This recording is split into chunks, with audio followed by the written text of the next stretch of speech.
Hello there, I'm Knightlightnin. And I'm WhoFartd.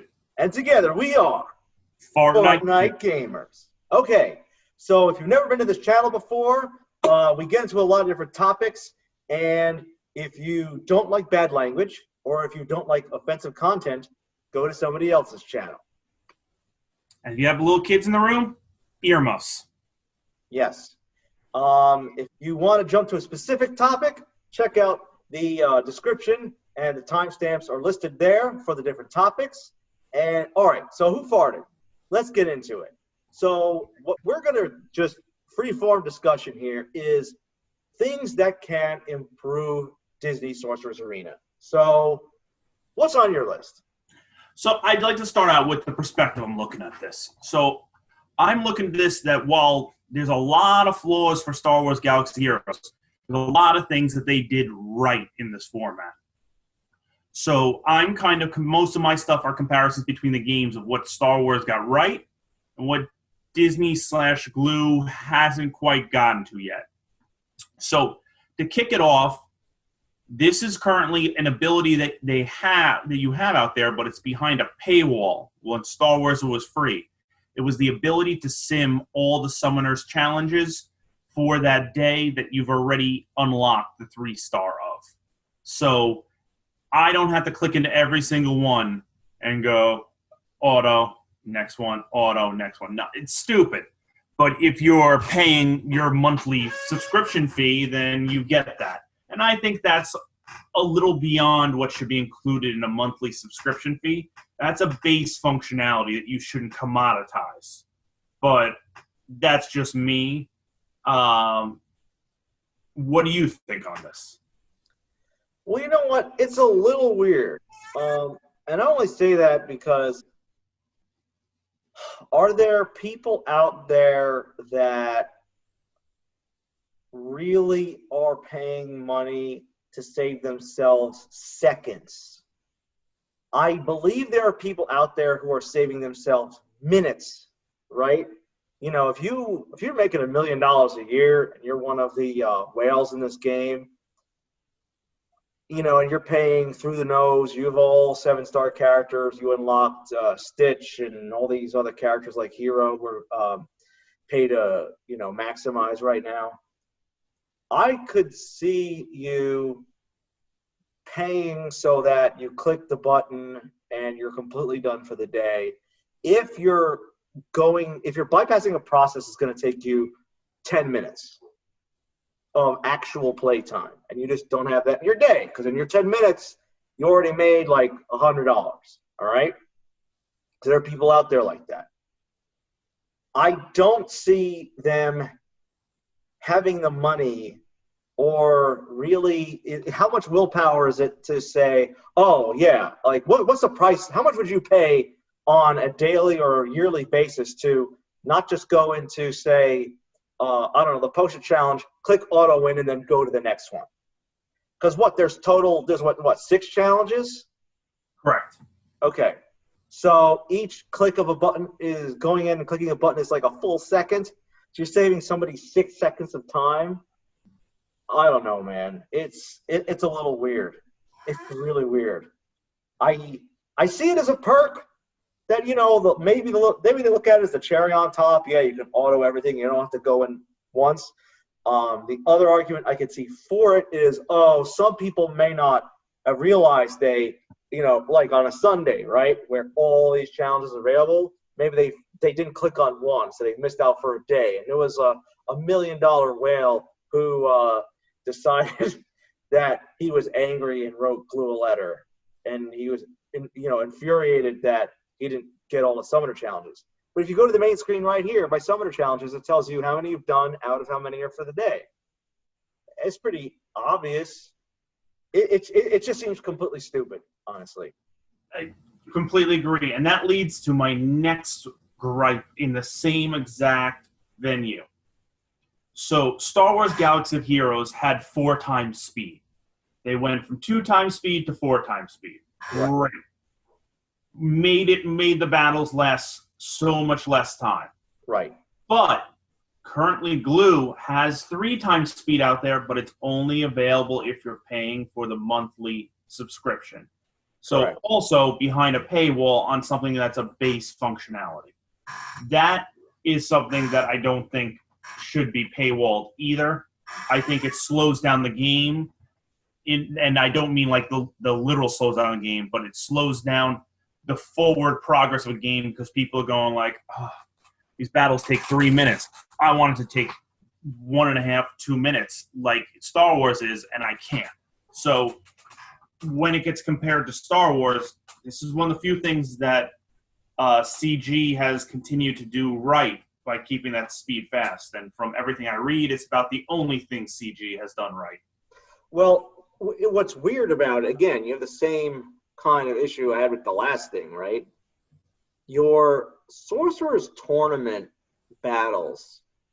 I mean, yes, we are in an unusual part right now where battles are taking a long time just because Kristoff's the wall and you got all the little trolls you got to kill and all that. But 2 times speed is pretty quick.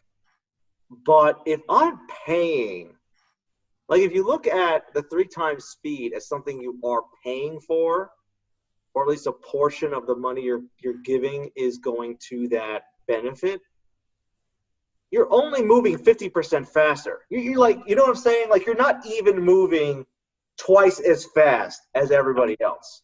You're And moving the fact is, you know, 4 times speed exists in this style of game, so you're paying for not even the most optimal speed.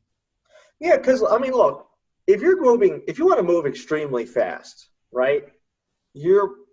Let's say you get to like 4 times or higher, you're probably moving at auto speed. And how do like if you just want to blow through Sorcerer's Tournament or something or whatever part of the game, Or you're you want to go through at a certain point you're hitting auto. That's really what you want. So if you're hitting auto, why not just make it like 10 times speed? Just get the battle over with. Agreed. Or at that point, just coin flip and one person wins and one person loses. Right? As long as that would be fair in PvP, but not. I think that every battle should be settled by Rochambeauing each other. Oh Jesus! It's really weird. It's really weird. And what's particularly weird about it is PvP Arena is the section where I wish we had 2 times speed or even 1.5 times speed. Yep. Like what should happen is if I go in here, right? If I go to PvP Arena, because the painful part about PvP Arena is you can't just forfeit. You have to play these battles out, or at least, go in and wait for battles. Coincidentally, you hit something that's on my list of the inability to forfeit PvP Arena battles. Yeah. So we have that, but I would also add, like, an option up here or wherever of desired speed. And you can just have it in the game. If your desired speed in PvP Arena is 2x or 1.5, there's enough people playing this game now where I feel like they could pair you not just with someone in your tier, but also someone who wants to play at your desired speed. And if somebody wants to play at 1x, pair them with somebody else who wants to play with 1x. I mean, agreed. Why? Look, I like PvP Arena, like the first few battles sometimes, but there are days where you're just trying to get through it. It's like, just give me my Milan token, please. Yeah, that's called every day for me. If they eliminated the PvP Arena tomorrow, I would not be upset. Yeah. Or at least as a requirement. Right. So, besides speed, what else is on the list for things you would like to see added and changed? I think this is something that's going to hit home with you also. Star Wars Galaxy Heroes had raid events. For anyone who is not already aware, a raid event was kind of like a club-wide battle where you had to face an enemy who, for the most part, could not be beaten by one particular person, no matter how much money they spent. And you, as a club, have to essentially pare down this enemy. So it started in Star Wars Galaxy Heroes. You had to fight the Rancor. Then you moved up on it, and you had to fight. What was the next one? I'm forgetting. Oh, the tank. Grievous during the Clone Wars. Yes, for the Clone Wars. And then it eventually became you had to face the 3 arguably toughest Sith characters out there, the Triumvirate. So it created not only a challenge on an individual level, but it created a challenge as each one was introduced as a team to theory craft. What will work for all these different pieces of the battles? And one person does this, one person does that. And it adds up till like eventually your teams are so OP, it's easy. But for like 6 months, it is friggin' hard, and it's an accomplishment as every single club can say, I beat the Sith raid. There's so many potential options in the Disney world with this. Right. So as an example, you pick one random epic character. Like, let's say you pick the devil, like character like Chernabog, whatever his name is from Fantasia, right? That character, let's say you give him like 1,000,000 HP and high defense. So there is no way it is possible for any person to beat him on your own. But you're strategizing with 49 other club members and say, hey, can you do this part and I'll take care of this part? And hey, we can all do, X amount of damage. This thing can drop and we all get these massive great rewards and things like that. What's nice about that is even if you're not someone who can do a ton of damage with your team and your club, you have something to contribute, right? So you and I in our club, because I'm mostly free to play, the only things I've purchased through the game are not gems, but I've taken advantage of some of the Tapjoy offers to say, hey, you know what? I need a backpack anyway. Here's a backpack for X dollars that I was going to buy anyway, and I'm doing it through Disney, and I get some gems, right? So those are the only ways I've actually spent actual money, not on this game specifically, but I would say through the game. But what's nice is going through your roster, you can contribute. But like I was saying before, I'm really underpowered compared to the rest of our club. So we're fighting other clubs that are really strong. And, if I can win one battle on offense, it's like I felt like I did my job. And the rest of our club, I feel like they're carrying me through it, which is nice. But the reason for that is because, and I guess this can meld into another area, is that I would like, even if I'm not 100% successful in an attack or whatever, that I actually have contributed something. So in like a raid, if you do some damage to an enemy, hey, you know what? You only did 1,000 damage? Well, maybe we win because we're 1,000 damage short. Or that's 1,000 less damage that somebody else needs to do. So it's, even if you're not great, you can still contribute in a meaningful way. I wish they would change this for things like Club Conquest, for example. Like today, right? I attacked with one team and I was successful. There was a second team I was attacking with. I lost, but I lost with the defending team having one character left with, I would guess, like 400 health. And the fact that none of those characters are removed for somebody else to go and clean them up is annoying. Like, you either win 100% or you lose 100%. Which leads into one of my next gripes. If you do, and you kill off, let's say, 4 out of the 5 characters, but you don't win, that should stay exactly how it is so your teammate can come in and mop it up. You should not have to restart the battle from scratch for someone else. If you've killed off 4 out of 5 characters and your team dies, those 4 out of 5 characters should be dead because you've already done the work. It's stupid that it restarts as if you did nothing. Right. And I think it wouldn't be unbalanced because, on one hand, it would be the same for everybody. if I kill 4 enemies on your team, then my club gets an advancement. I'm not my team wasn't useless. Yep. But the same thing backwards. You could kill 4 of my defending characters, and there's still some progress your opposing clubs make. And honestly, what would be really interesting with it is how that would interplay with multiple clubs going in. Like, imagine this scenario, right? And this would actually be really cool. Because one thing I like about Club Conquest is that you have 2 other teams, right? But imagine this scenario. Let's say I go in, let's say I'm Team Red or whatever, and I go in and I kill 3 members of that team. I have to coordinate with my club members because maybe if we're not quick enough, Green Team goes in and mops them up. Like, it would be really cool to see almost how other clubs could take advantage of another club's work and so forth. One other thing I'll say about Club Conquest that needs to change, the aesthetic of the board. Now, I like the idea that we have these, like, 3 castles, but this is so boring. It's so bland. You're on a dark space. You have dark castles on a dark space, and it's just not interesting. No.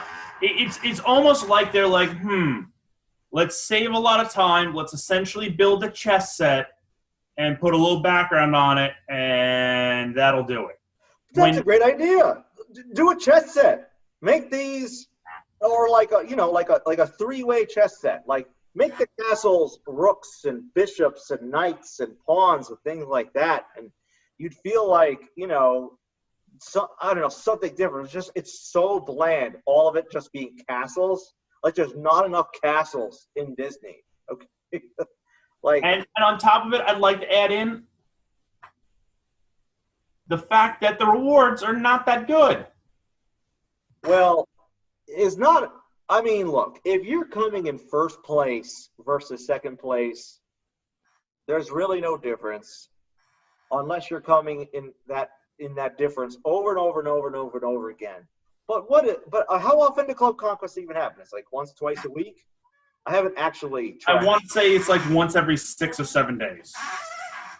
All right. So even if it was, say, two a week and they bump it up, all right? You're talking about what? Getting 8 Davy Jones shards versus 5? Well, I'd start out with cash needs to double, possibly triple in the rewards for winning. As far as gold goes? Gold. Yeah. I mean, because 150,000, whoopity-doo. I can move a character from 3 stars to 4 stars. Whoa, difference maker. That's hilarious. Like, I can't. World, I'm 4 stars. Exactly. I just played a whole combat that's based on 7-star characters being a necessity. You just moved me up from 3 to 4 stars. Like, come on. Let's be serious. Winners should get a minimum of 500,000 gold. Don't underestimate the power of 4 stars, because I beat Tower 4. I did not expect to beat Tower 4. Now, granted, I have a 7-star BBW, but I beat Tower 4 with a Tier 5 4-star Facilier, a Tier 5 4-star Kristoff, a Tier 3 4-star Mordu, and a few others in there. But outside of BBW, basically the only person who wasn't 4-star, who was the only person who wasn't 4 stars. And but that took a lot of strategy. A lot. How many favors were you doing for the devs while this was going on? Well, actually, you know what? Maybe I'll put out the video at some point. I imagine other people figured out the strategy. The video of you doing favors for the devs? Yes, correct. We may not be able to release that on YouTube.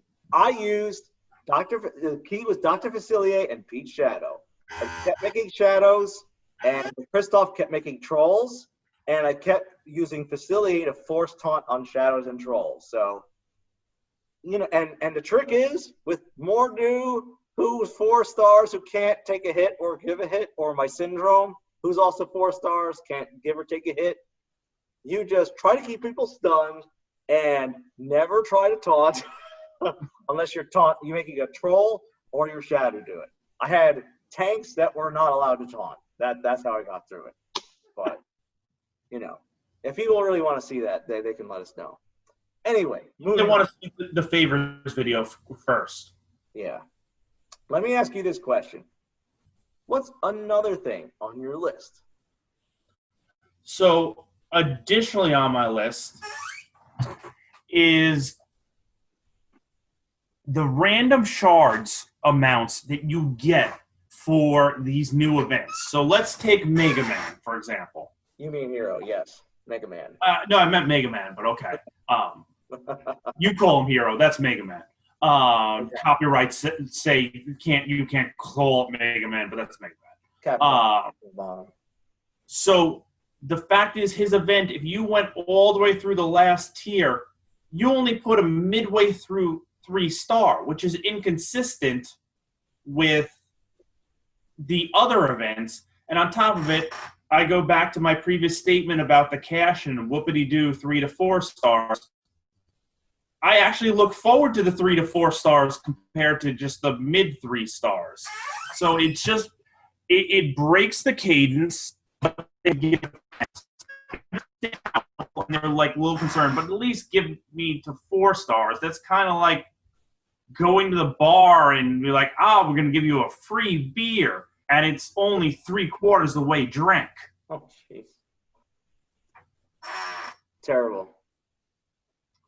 But, yeah, I agree. I mean, honestly, I got the Hero 3-star. I dropped 2,400 gems on him, which was like 50% of the gems I had at the time. So I kind of regret it. I kind of don't, because I like playing around with him in other events. But yeah, I mean, it got me to 3-star Hero. 2,400 gems. Stupid decision, not, I think, I really can't say now. I think time will tell. But yeah, it is annoying how you have these events. I mean, look, like, okay, we just did the Toy Story event. Not one time, not a single time did I get a drop of a Woody shard that was more than one. See, the funny thing you say about that is today, for the first time ever, I simmed 2 battles and I got 4 Woody shards. Okay, but here's what's interesting. Today, for the first time ever for you, this is also the second time you're playing the Toy Story event. Oh, yeah. Or it's my first. And with a 4-star Buzz, I barely got Woody unlocked and cannot get Bucket of Soldiers because you need Woody at I think 3 stars, or 4 stars. There's a secret character that you need that'll help you a lot. Have you figured it out yet? Oh, you're speaking of the Visa MasterCard? Yes, exactly. Auto unlock. It's rare ability. Yeah. I mean, look, these drops, these even the 1 to 5s, it has not ever happened. I think ever that I've gotten more than 1 on any of these. And if you consider the fact that I'm not only running these, but I'm also using my refresh on this event every day. It's preposterous. So to jump to the next topic, this is one we were talking about, but I think I want to hear your opinions first on this because you've been a little closer to it than I have. Okay. Is the inconsistency of developers, specifically tied to their rewards / let's call it make good payments for when they screw up. They did a make good on this game for when they nerf certain things. The make good was so preposterously low that I just started laughing. 500 gems and a few other things. It was Blue Fairy Magic. This was the spell that they nerfed. Now, on one hand, this is a spell technically given without, if you consider it as just a part of the reward of beating Tower 5, it's like a free spec. Like you get Peter's Shadow from Tower 4, and you get some other spells for beating other towers, right? So it's nice as an unlock. Consider the fact that someone may have gone in and got level 2, level 3, level 4, and you look at the kind of resources it takes to level up a spell is preposterous. And the make good is like a joke. Like, honestly, if you completely change how a spell works, I would say if someone paid real money leveling up a spell, you need to give them all their money back. If this was currency acquired in game, I would say you at least need to give them 50% of what they earned back. Because it's not like you're removing the spell entirely, but someone might have gone in specifically looking for the one part of that spell that, you know, made it special or unique to them, and they really want it, and they put all that time and energy into it. Not to mention farming the damn thing. Like, I'm farming the Fairy Slumbers spell for several days, and it's painful. I can only buy like 8 shards a day of that through the exchange, and that's with the refresh.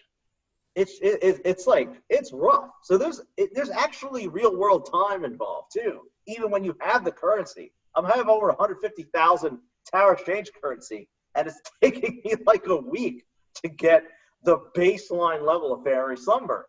I can't imagine if you had Blue Fairy Magic at level 2, 3, or 4, the amount of just time that must have taken just to click the button over and over again. Like, and I get it. We're in a corporatist society. You need to make money. You need to justify to your shareholders why you exist in your position. So you milk people dry. But you also have the opportunity for a real long-term business plan. That this really is a great game, and there's a reason we play it every day. So if you're not doing the right things by your clients, you get things like complaints, bad reviews, lawsuits. You could, I mean, you know, because if you spend real money on this game, you can have chargebacks through Visa, MasterCard, or American Express. Don't forget Diners Club. Yeah, exactly. So, you know, you're creating potential headaches and potential legal headaches where it's really not necessary. What do you think? I completely agree. And the thing I want to stress with this game is I complain a lot about things because I see the potential here to be an excellent long-term game. Yes. And can learn from ones like Star Wars and Marvel Strike Force, which had longevity, but when they were on this upward movement, and then all of a sudden the devs screwed up and went straight down. This has potential to keep going past there if they just identify these pain points and stop screwing up. And to me, 95% of the issues right now that are easily solvable start and end with the devs. The devs need to start assessing that they are the problem and that how can they solve this early on. Because the small things, like the summoners challenges, the speed, things like that, easy fixes. But the bigger things, that infrastructure they've built, the faith within the community, that is something not easily repairable. So the devs have to step up now and go, we fucked up. It's time for us to stop doing this. Here's what we're going to do going forward, and we're going to make this community feel like they are supported. Although I think if they improve this game, it will help the devs not only keep the free-to-play players happy, but it will also keep the whales happy. Do a club tower where the club advances the tower. It's not a individualized tower. To me, that's just for you. Hey, there's no creativity put into that. Level 1, but my roster's better for level 2. Let's split up. Let's coordinate. You know what? Look, here's a great idea. Do a Tower of Endurance that's 50 levels. You got 50 club members. And here's the thing. The interface is here, right? You have this tower picture. You have the base, the template is essentially there for the most part. So I don't see why they can't do that. And look, my biggest thing, honestly, what I might want the most in this game right now is more club dungeons. Because for the love of God, right? when I started this, when you got me in this club, WhoFartd, which I really appreciate, you vouching for me and getting me in, knowing I would, be pretty good at advancing. I figured, okay, the cap on the game is level 60. Maybe I could beat Dungeon 20 at like level 55 or something, right? I was really surprised when I was like level 40, I think, maybe 45. No, I would say less. Probably like level 40, and you could clear out the hardest level, Yep. the dungeons. Like, come on, we need something. I should not be like level 48 and be able to auto every single dungeon, especially when the level cap in this game is 60. What you're talking about is end game content. Those users who now are, let's call it mid to high 50s. There should be challenges for them, and there is none in this game of considerable interest. Yes, correct. The only, and it's funny because you'd think, oh, there are certain levels that are more difficult, but there aren't really. Like, you have the Tower of Endurance, and that's fine, but that's still not a club event. There are no club events that really, I don't know. They don't scale with your level in difficulty at all, or even every like 5 or 10 levels. I feel like they need to make at least a 30 level dungeon where each one after 20 gets ridiculously harder. And here's the thing, it builds excitement, because one of the most exciting things in the game, in any of these types of games, and this is why we like raids, is that you can't even necessarily beat the thing. Like, I would love club dungeons if they added, like, say, 10 levels or even 20 levels that nobody in this game has ever been able to actually complete it, because it's exciting. It kind of fires up the base of the game. People start communicating with each other, trying to figure out tips and tricks and work with each other.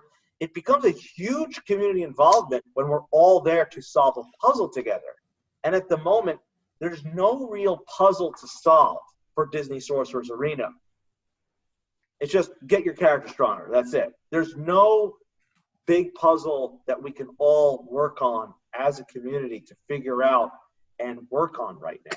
One of the things that I wanted to add in is that taken from a game I used to play called Brave Frontier. Brave Frontier was kind of like, think of this style game mixed with Final Fantasy-esque characters with a Final Fantasy storyline. Mm-hmm. And there was this thing called Frontier Hunter. Now, what this did is that it would come back about, call it every 3-4 weeks. And it was like a dungeon type thing where there were, and they added levels, but call it about 50 levels. And each level you hit, you got a significant prize. By the time you hit level 50, you got an awesome, like, butt-kicking prize. And you could only do 3 to 5 different levels each time, so you couldn't move up huge each time. And you had to face an onslaught of characters. So you had one team, and you would have to get through 10 different levels. So instead of, like, the 3 battles you face, imagine facing 10 battles against nothing but butt kickers each time. Wow. And it was super challenging, but a lot of fun. Like, it wasn't too hard, but it wasn't too easy. And you figured out strategies. And, like, for example, in the storyline, if you use one character who is the enemy of the other character, he'd automatically target you because he hates you. So he'd target that character. Or if they're friends, they'd go a little easier on the characters.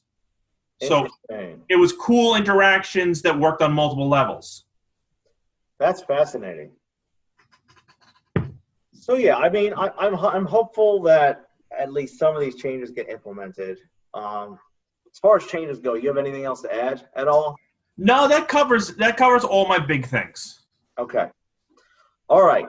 So moving into our fake news section of this channel. There's a spell that exists inside this game. All right? And it is a spell I actually enjoy. Unfortunately, I'm leveling up, so he's kind of falling off the map quite a bit. And that is the Trigger's Tower. But let's say Trigger was killed or experimented upon by aliens and dropped off in the jungle to face the likes of, I don't know, let's say Arnold Schwarzenegger, Carl Weathers, Jesse the Body Ventura. And let's get to our new spell, the Predator's Perch. So this guy is pretty intimidating because not only does he have the crossbow, but he's got the shoulder cannon, he's got the glowing red eyes, he's got the face mask. You know, it's July 2020. All of us are wearing masks, and why shouldn't anybody guarding a tower or a perch also be wearing masks? Let's put it this way. If we have to wear it, why can't our aliens wear masks the same way? If we only followed the aliens example. Exactly. Predator was before his time. Always saw him with the mask unless he was on the home planet. Okay, so we have a lot to unpack here with the Predator's Perch. So first, you unlock the spell. At the base level 1, we have Summon Predator at target location, similar to Trigger's Tower. Predator has 150 health per big, sweaty, muscle-bound man on the opponent's field. So who farted? Muscle-bound men, big, sweaty men. You know you love it, don't you? Of course. How could you not? And I'm curious, what is the definition of man here? Does it include male animals? Does Raja count as a big, sweaty man, even though Raja has no sweat glands? Dogs don't have sweat glands. Pete's pretty big and muscular, but no sweat glands. So is he big, sweaty, muscle-bound? Well, you know, it's funny. I would say, does Gaston, because he's so big, sweaty, and muscle-bound, does he trigger this like 3 times on his own? I'm assuming like he immediately gets hit for about 10,000 health. That's hilarious. So this is anti-Gaston move. Oh, this is straight up. This is the mutilate Gaston. Like, that's awesome. If you're running Gaston or Shan Yu, you're screwed. Exactly. Okay, so what else does Predator do? He inflicts, but besides the damage, he also inflicts target lock on target opponent and deals 30 damage per player level. So 30 damage per player level stacks pretty nicely, and it scales nicely. So target lock. Who farted? I'm thinking maybe this is those, like, these are the 3 red dots that Predator would, like, link up on someone right before that kill shot comes. So what do you think target lock looks like, feels like in this game? How do you think it works? So I'm just assuming it's kind of like, as you said, the red dot sight, that all of a sudden you got like a little red dot on your forehead and boom, Gaston's dead. Nice. I think, hey, maybe it bypasses taunt. Right? I'm assuming it has to, because once you get target lock, just because somebody's taunting you doesn't mean you don't already have them in your sights. Yeah, that would be really nice. It's a way of getting around taunts that was like a special kind of debuff. I think target lock could definitely be that, because once the Predator's got his eye on you, oh man, forget it. You're not getting to that chopper. He also circulates alien tech to a random ally.